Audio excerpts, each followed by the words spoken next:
तुम्ही पाहत आहात नागरिक वार्ता न्यूज चॅनल, नागरिकांच्या समस्यांना भिडणारा बुलंद एल्गार। नरेंद्रजी मोदी साहेब, मुख्यमंत्री एकनाथराव शिंदे, सर्व सन्माननीय व्यासपीठ आणि अभूतपूर्व संख्येने जमलेल्या माझ्या तमाम महायुतीच्या कार्यकर्ते, बंधू भगिनी आणि सहकारी मित्रांनो, जगाच्या पाठीवरती देशाची प्रतिष्ठा गेल्या 10 वर्षामध्ये उंचावली गेली।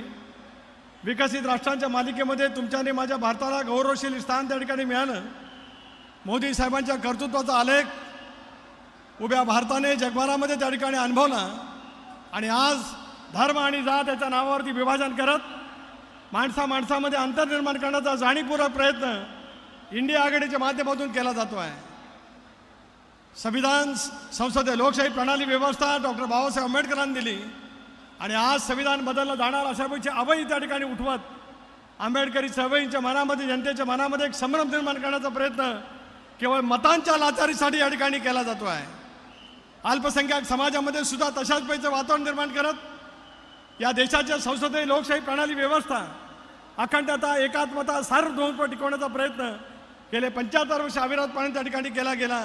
त्याला छेद देण्याचा प्रयत्न दुर्दैवाने तुमच्या आणि माझ्या महाराष्ट्रामध्ये त्या ठिकाणी केला जातो आहे। मोदी साहेबांनी नेतृत्व स्वीकारल्याच्या नंतर गेल्या 10 वर्षामध्ये देशाने नेतृत्वपूर्ण पद्धतीची प्रगती केली। प्रचंड प्रमाणाच्या पायाभूत सुविधा आपण अनुभवल्या। एकनाथराव शिंदे, देवेंद्रजी, अजितदादांच्या नेतृत्वाखाली महाराष्ट्र अधिक गतिमान आपल्याला झालेला पाहायला मिळाला। संघराज्याच्या कल्पनेमध्ये देशाची साथ एखाद्या राज्याच्या पाठीमागे असल्याच्यानंतर हा देश किती प्रमाणावरती प्रगती करू शकतो आहे याचं एकच उदाहरण अटल सेतू। 21 किलोमीटर लांबीचा या देशातील सर्वाधिक लांबीचा पूल केवळ पंतप्रधान नरेंद्र मोदी साहेब होते, देवेंद्रजी या राज्याचे मुख्यमंत्री होते, एकनाथराव तुम्ही त्याला MSRD खात्याचे मंत्री होतात, त्याच्यामुळे आज आम्हाला त्या ठिकाणी पाहायला मिळू शकला। अशा प्रचंड पायाभूत सुविधा निर्माण करण्याचं काम पुढच्या कालावधीमध्ये त्या ठिकाणी केलं जात असतानाच माझी आपल्याला सर्वांनाच विनंती आहे, जगाच्या पाठीवरती अर्थव्यवस्था आपल्याला वाढवायची आहे, देशाला गतिमान त्या ठिकाणी करायचं आहे, पण माणुसकीचा धर्म अविरतपणाने उभा करत आज ज्या पद्धतीने फूट पाडण्याचा प्रयत्न ही जातीयवादी शक्ती त्या ठिकाणी करण्याचा प्रयत्न करत आहे, त्याला आज आपल्याला सर्वांना त्या ठिकाणी उत्तर द्यावं लागणार आहे।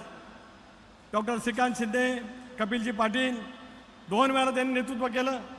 आपल्याला केवळ त्यांच्या विजयाची हॅट्रिक करायची नाही, त्यांच्या विजयाची हॅट्रिक करायची आहेच, पण या देशाच्या खंडप्रा असलेल्या देशाच्या पंतप्रधानपदी पुन्हा एकदा नरेंद्र मोदी साहेबांना बसवत त्यांच्या पंतप्रधानपदाची सुद्धा हॅट्रिक त्या ठिकाणी करायची आहे। आणि मला विश्वास आहे की मुख्यमंत्री महोदय ज्या पद्धतीने आपण काम करतात, देवेंद्रजीची साथ, अजितदादांची साथ या ठिकाणी, रामदासजी आठवले या ठिकाणी आहेत, सर्व समावेशकपैकी विचारसरणी ज्यावेळेला असते त्याला प्रचंड जनसमुदाय आपल्याला उत्स्फूर्तपणाने प्रतिसाद देत असतो। राष्ट्रवादी काँग्रेस पक्षाच्या मतदारांना माझी नम्रतेची विनंती आहे की आज आपल्याला धनुष्यबाणावरती मतदान करायचं आहे। भिवंडी लोकसभा मतदारसंघावरती कमळाला त्या ठिकाणी मतदान करायचं आहे।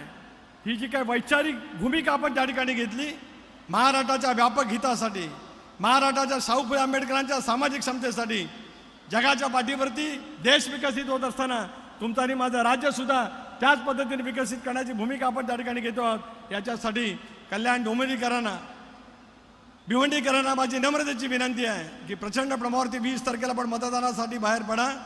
गेले 10 वर्षाची काही गौरवशाली आपण प्रगती पाहत आहोत, ती गौरवशाली प्रगती पुढच्या कालावधीमध्ये अधोरेखित करण्यासाठी आपण सर्वांनी म्हणून काम करावं एवढी विनंती करतो। आपल्या सर्वांच्या अंतःकरणापासून आभार मानतो आणि माझे विचार थांबवतो। जय हिंद, जय महाराष्ट्र, जय भीम।